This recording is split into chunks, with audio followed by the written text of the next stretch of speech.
Okay, because we have so much information today, we're going to start right at 12. Thank you, everybody, for stopping by today. Good afternoon and happy Pride Month to our partners, service providers, and supporters.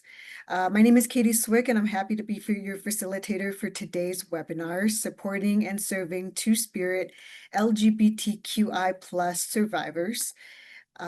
Please introduce yourself in the chat and what organization you're from. Before we start, we want to thank our community educator, Hema Chacon, for providing live interpretation for today's event. For those interested, we do have interpretation instructions. There we go.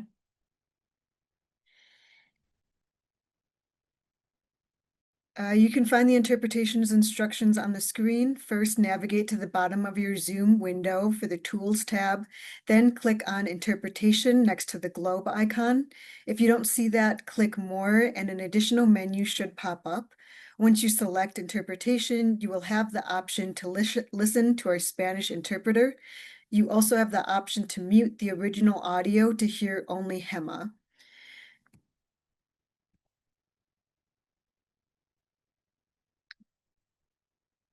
For today's webinar, we ask that you submit your question through the Q&A feature at the bottom of the webinar window. We will answer as many questions as we can at the end of our presentation. We would also like to share that the webinar will be recorded as a resource for the Blue Bench, but will not be made public unless requested by email to our community education team. You will also receive a resource guide emailed to you after our presentation. If you would like to request a Spanish version, please email us at communityed@thebluebench.org. I'll make sure to drop that in the chat so everybody has that. To begin, we'd like to introduce you to our new Executive Director at the Blue Bench, Rebecca Teal-Kreckler.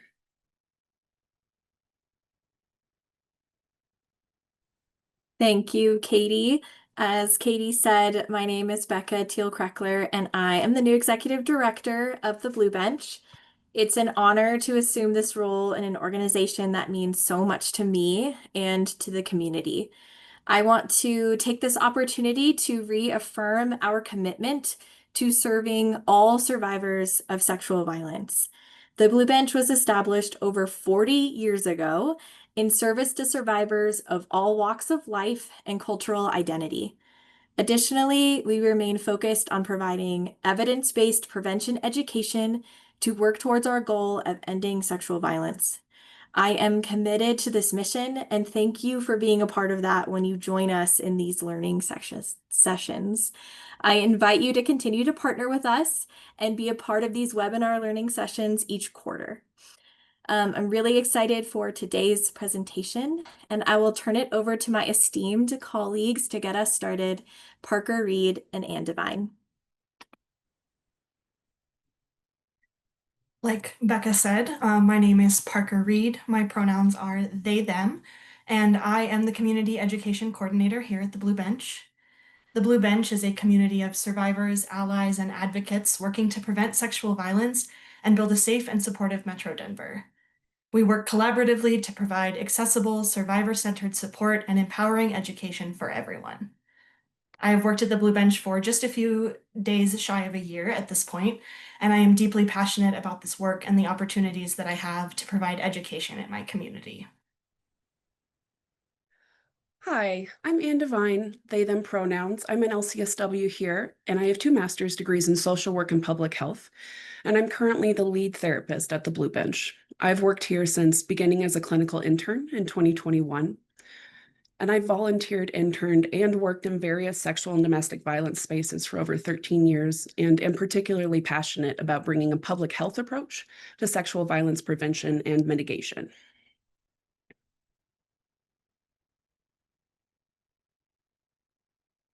Poet, professor, activist Audre Lorde wrote, "Caring for myself is not self-indulgence, it is self-preservation, and that is an act of political warfare."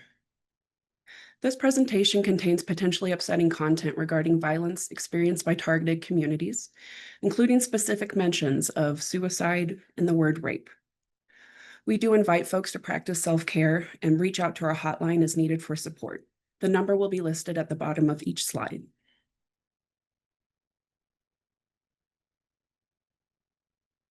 Aligned with anti-oppressive practices, we do open today's presentation with acknowledgments of land and labor and further opportunities for action. So we first recognize Denver, Colorado is on the colonized and stolen land of Indigenous Sioux, Ute, Arapaho, and Cheyenne peoples. We know that Latina individuals contribute heavily to U.S. societies, culture, industries, and communities while facing increasing hatred, discrimination, violence, and disappearing by the U.S. government and citizens. Lastly, U.S. life as it is today would not exist without the forced labor of stolen, enslaved Black individuals, families, and communities whose descendants have continued to build and grow this nation and its society, culture, industries, arts, and other facets of life.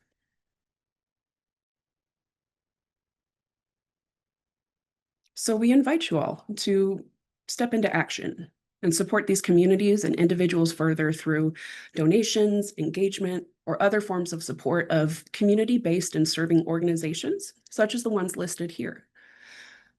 Just so you know, these resources will also be included in the resource guide.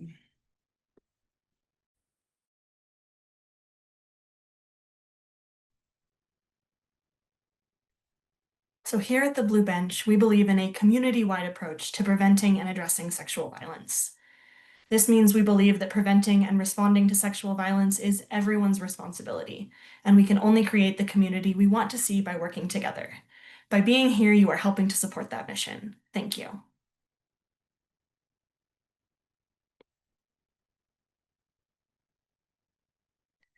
As Metro Denver's only comprehensive sexual assault prevention and care center, we offer a range of support and education services for all survivors and the community at large. This includes immediate response, like our 24-hour hotline, which is available in English, Spanish, for the hearing impaired, and in an online chat format. We also have resource navigation in English and Spanish, and hospital advocacy. We offer a continuum of care for people 13 and older. This includes individual therapy, group therapy, our secondary survivors workshop called Someone I Love, and case management.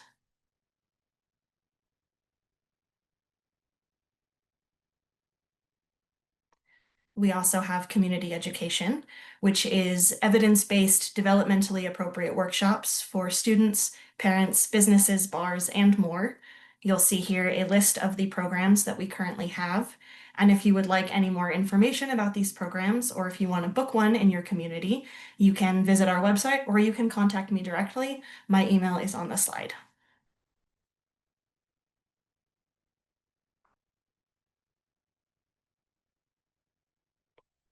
Here's our agenda for today.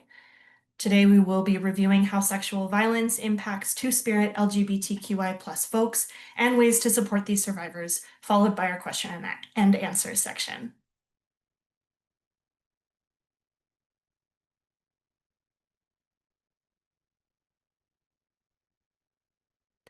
And these are our learning objectives. By the end of this presentation, we hope that you will feel more informed and confident in supporting Two-Spirit LGBTQI+ survivors of sexual assault and in preventing further violence in your communities.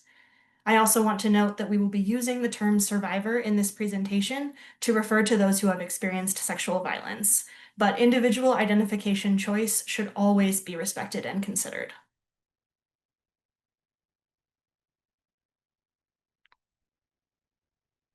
While we are on the topic of language, I want to take a moment to define some of the terms that you'll see and hear in this presentation. I want to note that there are multiple different terms and acronyms to describe the communities that we are talking about today, and these are just the ones that we have chosen to use for this presentation. They may not be what resonates most with you or people you know. We will also be using the acronym Two-Spirit LGBTQI+ and the term queer interchangeably. If you have feedback on the terminology we use in future presentations, please submit that in your survey. We will start by discussing some of the unique issues that this community faces in the world of sexual violence prevention and care. It is important that we take a moment to look at some of the data and trends that shape this work, because understanding the context helps guide effective action. This foundation will help us move into practical, actionable steps together. I'm going to turn it back to Anne to get us started.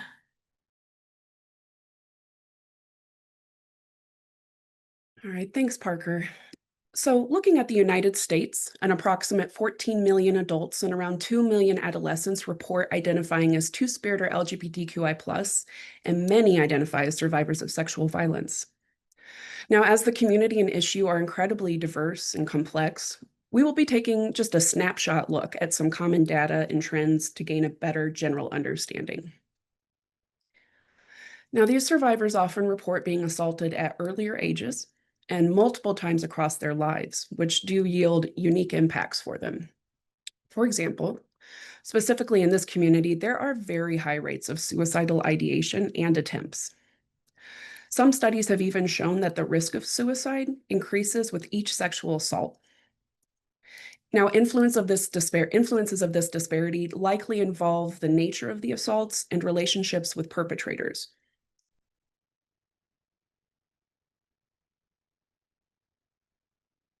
So as we know, while most assaults in general, they are not the stereotypical image of a stranger in an alley with a weapon.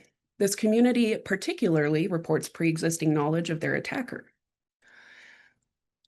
Amongst all survivors of sexual violence, 80% report knowing their attacker prior to the assault, and 33% report their attacker was a romantic partner. So within the queer community especially, it is even highly more common for folks to know their abuser. Additionally, many others report being harmed by another member within the community. So when someone discloses knowing their perpetrator, we invite you to normalize this dynamic and validate the confusing feelings that they might be feeling with it.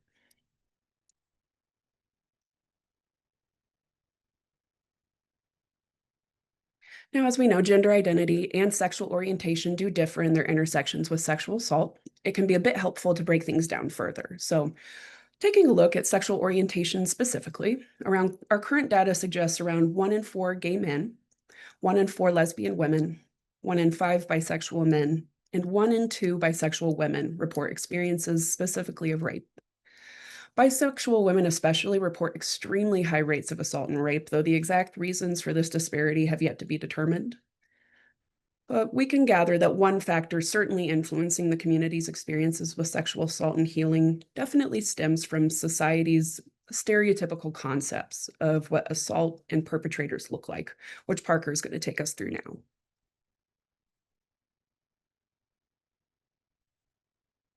So although news and media usually give us stories about men who attack women, it's important to remember that people of all gender identities can be survivors or perpetrators. 1 in 5 lesbian women, 1 in 6 bisexual women, and 1 in 6 gay men report being assaulted by both men and women at some point in their lives. People whose assaults do not fit cisgender heteronormative stereotypes can be less likely to disclose their story to someone and may experience self-blame or a lack of self-compassion.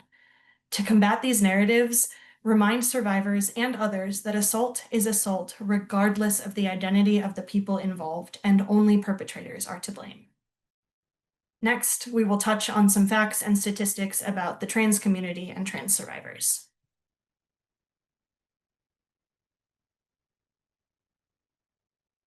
Current data suggests that at least 1.6 million adults living in the US identify as transgender, although the true number is likely far greater. Approximately 1 in 2 trans people report experiencing at least one sexual assault in their lifetime, most often before the age of 18. Especially with assaults occurring earlier and with home-based rejection, many trans survivors are forced to leave school and/or home following an assault. Because of these factors, trans survivors in particular report higher risks and negative health outcomes in life, which Anne will cover later in the presentation.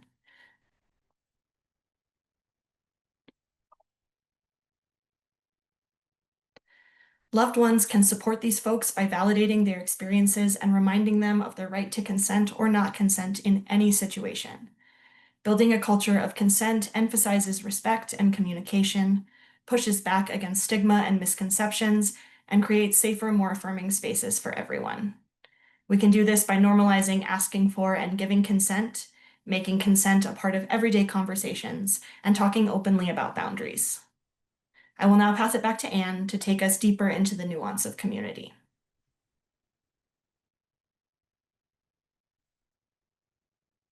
Thanks, Parker. So we're going to continue discussing this issue and community overview, but now through a bit of an intersectional lens.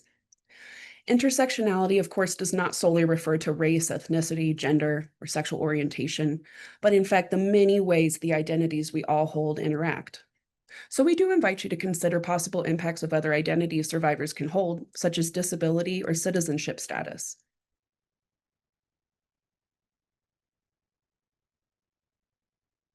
So we know that trans survivors of color experience layered discrimination and barriers due to a double jeopardy of cis sexism and racism. Of the around 1.6 million transgender US adults, around 40% report identifying as Black, Indigenous, or other persons of color. Now, trans women of color, especially Black trans women, face disproportionately higher rates of sexual violence and related homicide, especially from people in positions of power. For example, approximately 32% of Black trans survivors have at one point reported being assaulted by police or while incarcerated. This is more than 2 times their white counterparts.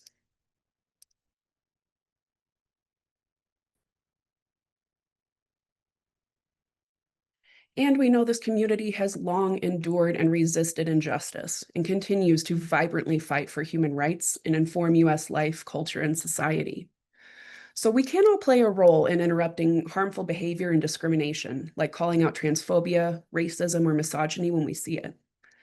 We can advocate for real access to housing, affirming healthcare and legal support.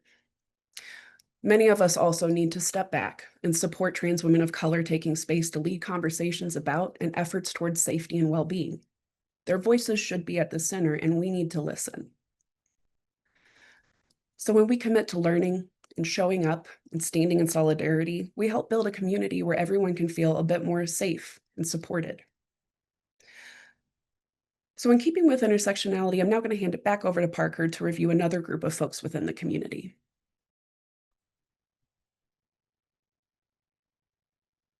Thanks, Anne. So sexual violence is a serious risk for people experiencing homelessness, with 78.3% of unhoused women and 90% of unhoused men reporting experiencing rape, physical assault, or stalking in their lifetime. For Two-Spirit LGBTQI+ youth, the risk is even greater. About 40% of unhoused youth identify as queer or trans, often because these youth in particular have to leave unsafe or unaccepting homes. Considering that being young, being unhoused, and being queer or trans all increase the risk of sexual violence on their own, we know that people who live at the intersection of all three face especially high vulnerability. All of these overlapping identities and the systems around them create unique barriers, and that's what Anne will walk us through next. Intersectionality reminds us that survivors aren't monoliths. Each person's experience of trauma and healing is shaped by their identity and life circumstance, and our responses need to reflect that.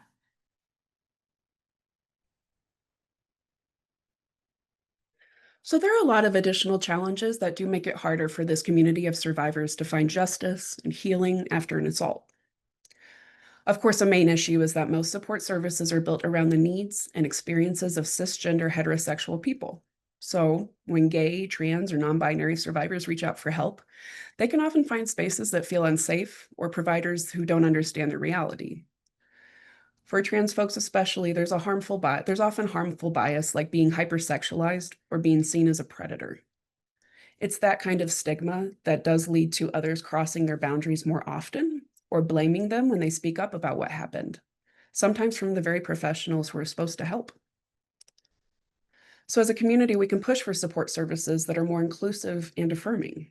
This might include staff training, anti-oppressive policies, definitely lifelong learning, and spaces that reflect the people that they serve. We can also support local organizations already doing this work, especially those led by queer and trans people with lived experience.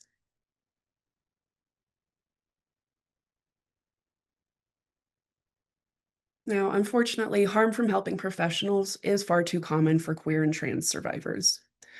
A particularly painful example is when professionals, and of course others in society, make false assumptions, like suggesting that someone's identity is the result of their experiences with trauma or abuse. This kind of judgment can cause deep emotional harm, leading survivors to internalize blame and shame about both their experiences and their identity, impacting their sense of self and thus making healing much harder. So an individual's sense of safety and belonging in society plays huge roles in their well-being and ability to heal. When feeling isolated, community survivors can experience a loss of connection, support, maybe even access to already sparse social spaces. Whereas on the other hand, when folks feel a sense of belonging, this can help lessen feelings of depression, anxiety, and alienation, and invite in joy, love, and connection. We'll discuss some more ways to combat these issues in just a minute, but for now, I'll hand it back to Parker to talk about some influences of media and culture on the issue.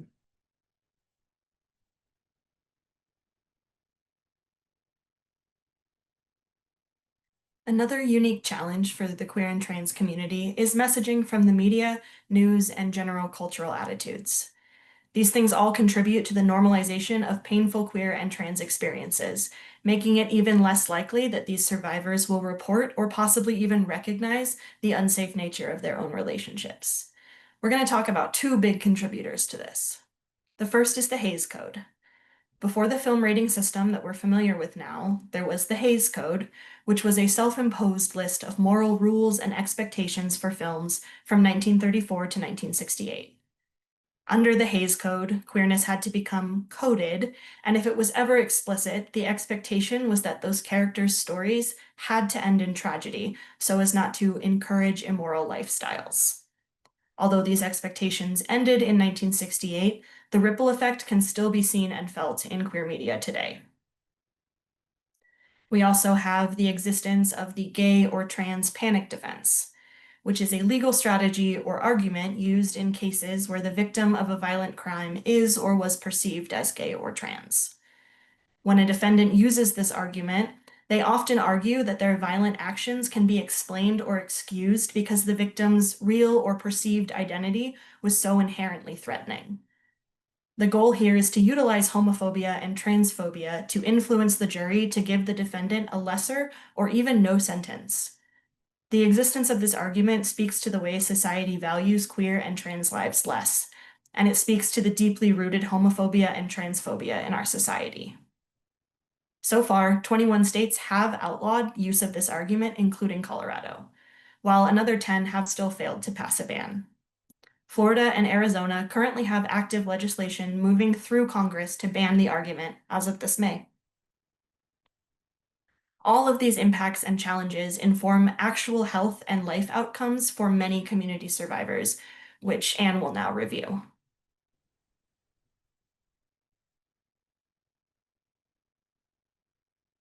So coming from public health, we know that higher risk and rates of poor life and health outcomes are associated with both experiences of sexual assault and identifying as part of the queer community.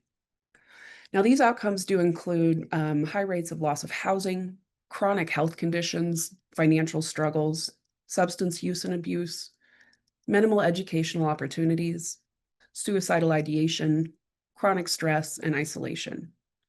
And of course, the risk of these outcomes is further compounded by intersecting targeted identities and social discrimination like housing status or incarceration status.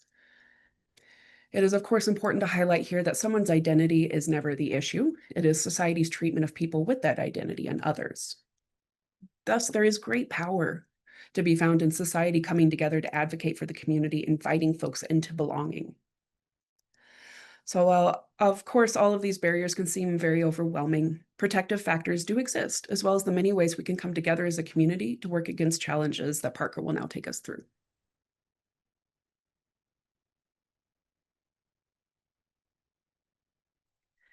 Feeling safe, accepted, and connected is one of the strongest protective factors for queer and trans people, especially after experiencing trauma.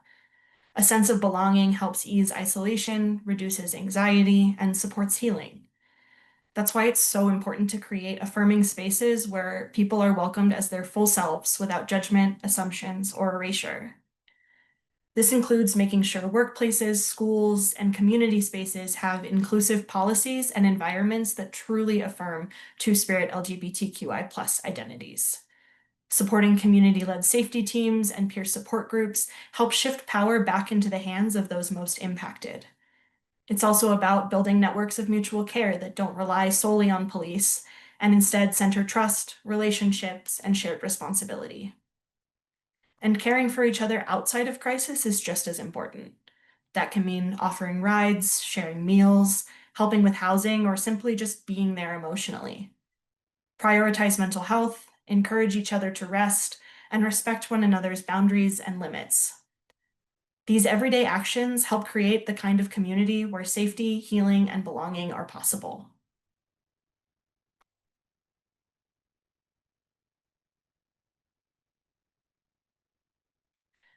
Another way to prevent isolation and create safety is by building peer safety plans. This can look like creating group strategies for parties, protests, or public outings, especially when alcohol is involved or where safety for the queer community is uncertain.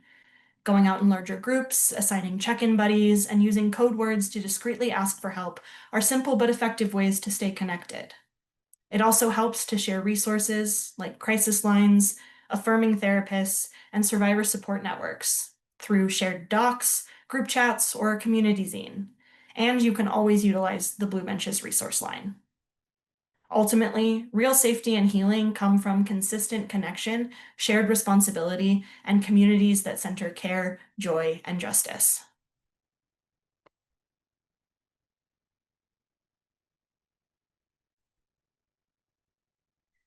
We can also combat harmful media narratives by raising awareness and uplifting authentic, affirming representation of queer and trans people in the media. It's also important to call out and push back against content that reinforces stereotypes or frames queer identities as dangerous or deceptive, and rather create space for queer voices to shape and promote healthy, authentic narratives. On a policy level, we can support legislation that bans the use of the gay or trans panic defense and similar legal arguments. Within our communities, we can host conversations, art shows, or screenings that unpack harmful media history and highlight how far we've come and how far we still need to go. Art can be a powerful tool. We can use creativity to educate, resist, and connect. Whether it's organizing a healing circle, a journaling night, or creating and sharing artwork that raises awareness or funds, artistic expression can be a form of both resistance and collective care. I'll pass it back to Anne now to discuss some additional intercommunity challenges and how they can impact safety and healing.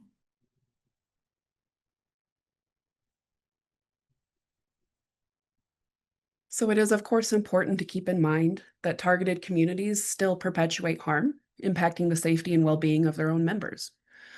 Despite the closeness within the community, often unaddressed is how bias, hatred, and discrimination still exist within it.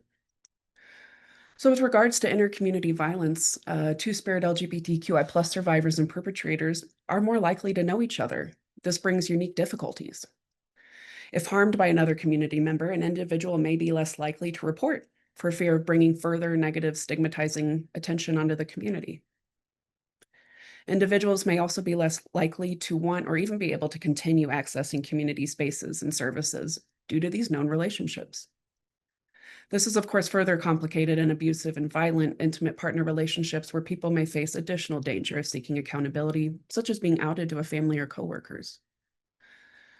So recognition of this dynamic is important to acknowledge when addressing violence prevention and community care. And with that, we'll now take a brief look at just sort of one facet of the intercommunity harm, domestic violence.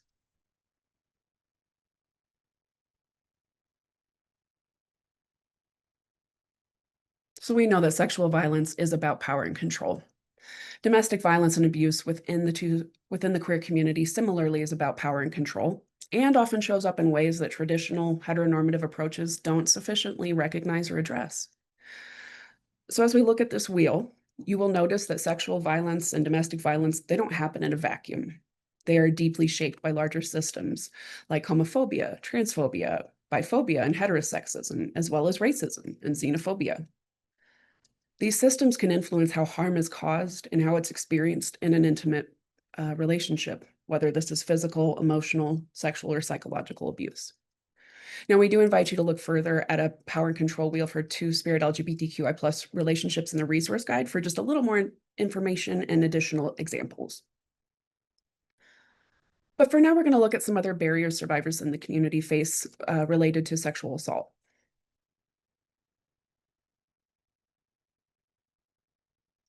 So we know that queer members in general, queer community members in general face greater risks and rates of over-policing and officer-perpetrated violence, especially those with intersecting targeted identities. Of course, this can really limit someone's options for what to do after an assault. For example, reporting to law enforcement may not only be unhelpful, it may actually expose survivors to further violence, harm, and trauma. So it's really important to remember that some folks' journeys to justice and healing may not involve the legal or healthcare systems.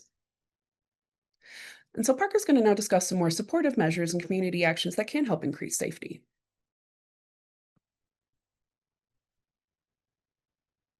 Thanks, Anne. As community members, we can start by building safer, more flexible systems of support. That means creating spaces that acknowledge the complexity of harm that don't rely solely on traditional reporting or justice systems. This can also look like offering multiple access points for healing, like survivor-centered circles, peer-led support groups, and transformative justice models that don't rely on police. It also means creating options that allow people to step away from shared spaces when needed without losing access to care, and building in options for confidentiality, privacy, and alternative access, such as anonymous hotlines, mobile support, or virtual groups. We must uplift and protect survivor autonomy and confidentiality, and remind survivors that they are the experts of their lives and healing journeys. Our role is to listen without judgment, offer consistent support, and make sure people know they are not alone.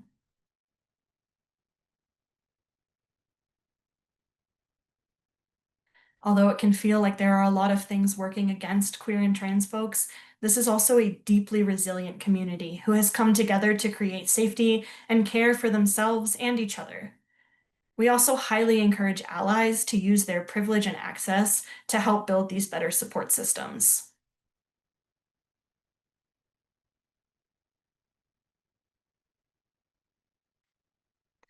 Another really important part of showing up for survivors is understanding trauma responses, and the nonlinear nature of healing. I'm going to pass it back to Anne now, who is the expert here. All right, thanks, Parker. So whether or not someone actually meets the official criteria for post-traumatic stress disorder, most survivors experience a wide range of symptoms that do vary in how intense or frequent they are. So these can include things like headaches, brain fog, of course, feeling easily startled, losing interest that they used to enjoy, or even nausea. Now, one of the most important things to keep in mind is that trauma responses are completely normal reactions to experiences that are abnormal for what we expect to experience in life. And how those symptoms show up can look really different for everyone, especially depending on the kind of trauma and other individual factors. Of course, one protective or risk factor can be how loved ones and community respond to disclosures of assault. Now, while this, of course, seems obvious, it may feel challenging to respond supportively when loved ones disagree with someone's choices. For example, some survivors maintain contact with the abuser for various reasons that folks may or may not understand. So it is important to remember this is very common following sexual and domestic violence, and loved ones' responses still matter deeply. So we encourage approaches that still support the survivor while gently reinforcing their right to safety in life and relationships. And keep in mind, services exist for friends and loved ones so that they can be empowered to continue supporting their loved one while also receiving support.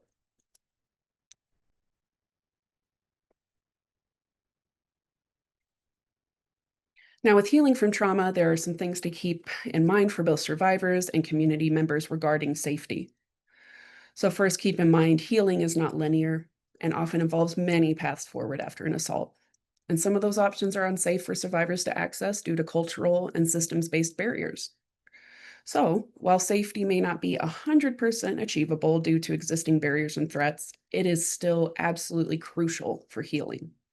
And this often starts with building internal safety and emotional regulation skills.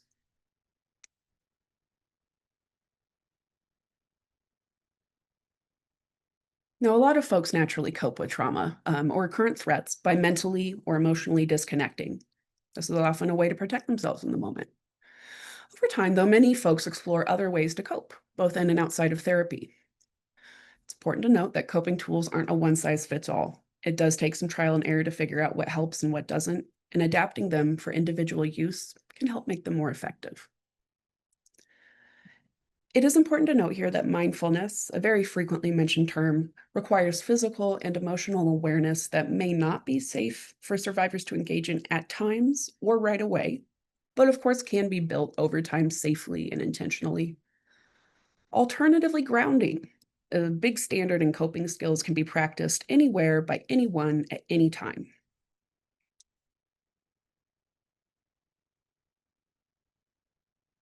So when someone you care about is experiencing trauma symptoms or feeling dysregulated, there are gentle, supportive ways you can help them ground. One of the most important things is to follow their lead about what feels supportive in the moment. You can always offer grounding options with invitational language like, would it feel okay to hold this rock? Or can I sit with you while we do a breathing exercise? If you're not sure what they need, it's okay to ask or offer a couple of choices they can say yes or no to. But truthfully, simply being present with them, human to human, and the heaviness of it all without trying to fix it all is truly what makes a difference in the end. You, of course, can also try co-regulation where you ground together. This could mean playing a word game, doing a light physical activity, or even just taking slow, deep breaths together.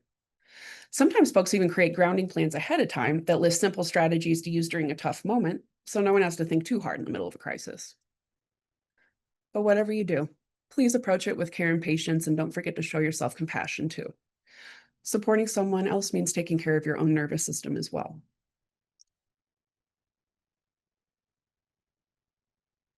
So we're now going to explore recommended practices and opportunities for further action.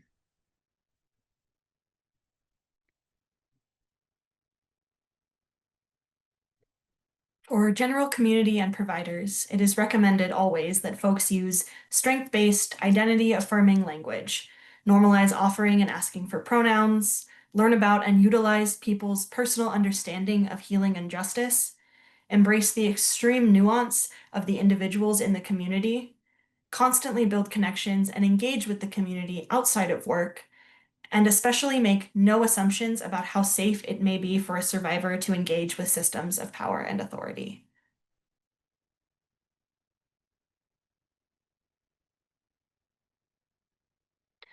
For friends and loved ones, it is especially important to have tools in your pocket for knowing how to respond to a disclosure of sexual violence. It can make a really big difference, and it often determines whether or not that survivor seeks further support and services, or if they continue to disclose to others. Because the response to disclosure is so important, especially if you find yourself being the first person a survivor tells, I want to highlight some helpful tools for showing up in a safe and affirming way. I'm going to start with our 3 E's of support, which are empathize, empower, and educate. You can empathize by listening without judgment, being present, and validating whatever the survivor is feeling. Remember, there is no right way to respond to trauma. Empower by respecting boundaries, asking how you can help, and supporting whatever next steps they choose, even if you don't always fully understand them. And educate by learning about trauma responses, consent, and two-spirit LGBTQI+ experiences so you can offer informed support and challenge harmful myths and stereotypes in your community.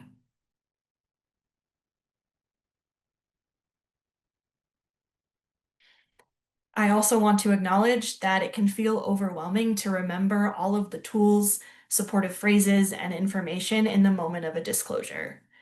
If you're feeling unsure or if you find yourself at a loss for words, you can always come back to these 3 simple supportive phrases. I believe you, so they know they are not doubted and their experience is valid. This helps combat the guilt and shame that come from living in a society that often blames and doubts survivors of sexual violence. Tell them it's not your fault, to help them let go of self-blame and remind them that the responsibility is only on the perpetrator. And ask, how can I help? To empower them while maintaining their autonomy and reassuring them that you will be there for them. Anne will now take us through some additional ways to build safer and more supportive communities.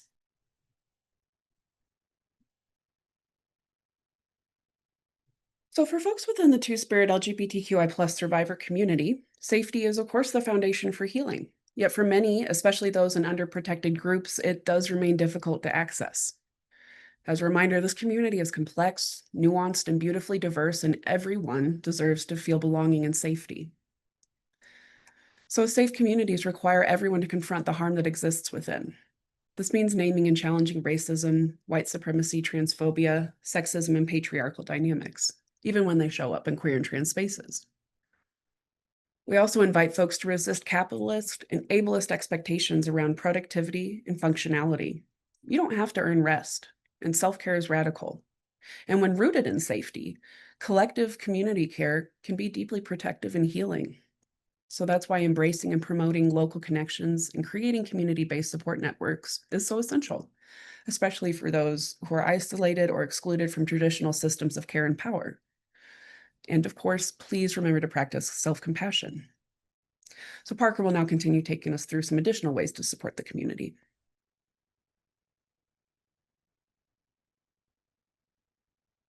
So you can always be an active and visible ally. There are also, recommendations for how you can do this and how the broader community can show up. You can support Two-Spirit LGBTQI people through visible allied words and actions. Volunteer with local organizations that serve the community, or find other ways to donate your time, skills, and resources. Every bit of support helps strengthen and protect the spaces that we are all trying to build together.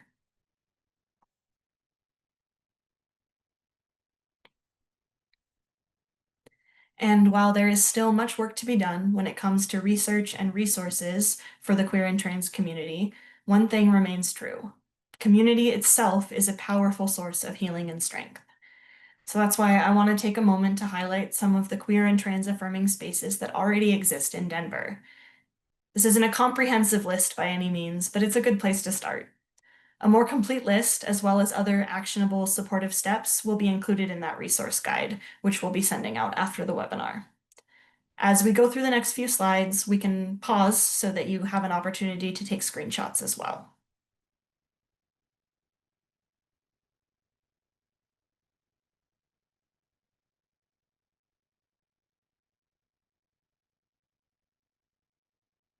So along with the Blue Bench, here are some other local resources that are available at low or no cost. Again, you can screenshot these slides, but the resources will also be available in the guide. And with that, I want to thank you all so much for being here. Your presence and your commitment to learning and showing up for this community means a lot. These conversations aren't always easy, but they are necessary, and your willingness to engage is part of creating a safer, more affirming world for everyone. And with that, I'll pass it back to Katie to close us out before our Q&A.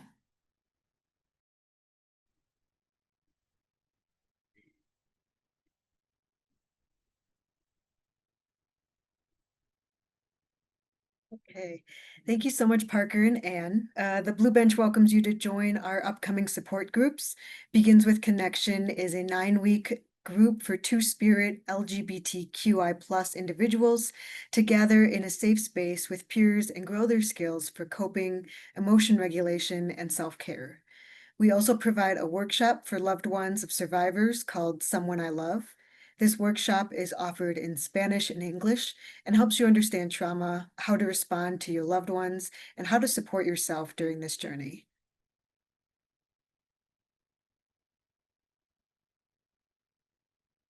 We also invite you to an exclusive training for parents and caregivers. With limited spots left, this training provides you with tools and knowledge to understand and prevent child sex abuse and protect children from harm.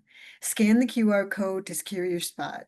Finally, please return for our Back to School webinar, A Parent's Guide to Talking About Consent and Healthy Boundaries. Introducing consent education will help your kids lay the foundation for healthy relationships throughout their lives.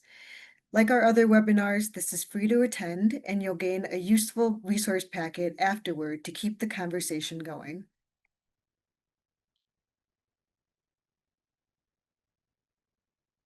Before we begin our Q&A, for those interested, our references are available upon request.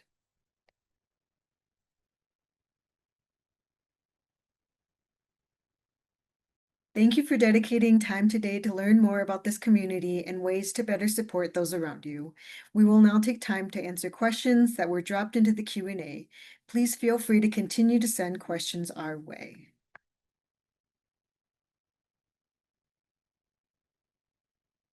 Okay, it looks like there's just one question. Will the statistics shared throughout the presentation be included in the resource guide along with the references? For those interested, please reach out to communityed@thebluebench.org to request any specific statistics or references. And I can make sure to drop that email in our chat here.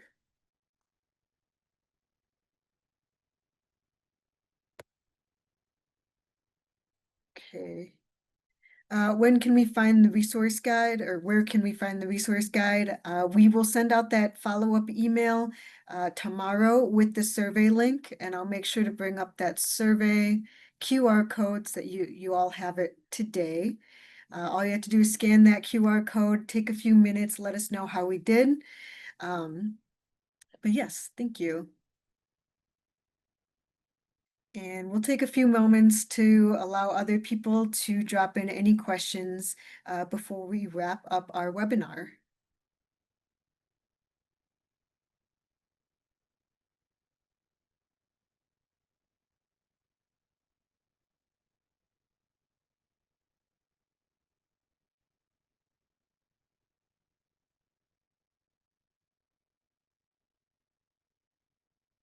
Okay, it looks like there's no questions coming in. Again, if y'all have anything that you want to share after the webinar, anything that comes up afterwards, make sure to put that in a survey or email us at communityed@thebluebench.org. But yeah, your feedback helps us improve our programs and help us be accountable to the people who fund our programs. Anne and Parker, if you all have any last words before we close our webinar, please let us know. Just want to thank you all for being here, for stepping into this space, especially in Pride Month. And thank you all for caring. And Parker and I are available for any questions. Please reach out to us by email for any further information. Yeah, thank you so much, everyone. And like Anne said, if you have any further questions or if you want assistance with anything, can reach out to us. You can reach out to that community ed email as well, and it will eventually get to the right person. Okay, well, thank you all again for taking some time today, and we look forward to seeing you in our parent and caregiver webinar on June 24th, as well as our back to school webinar in September. So make sure to look out for those invites and have a good rest of your day. Thanks.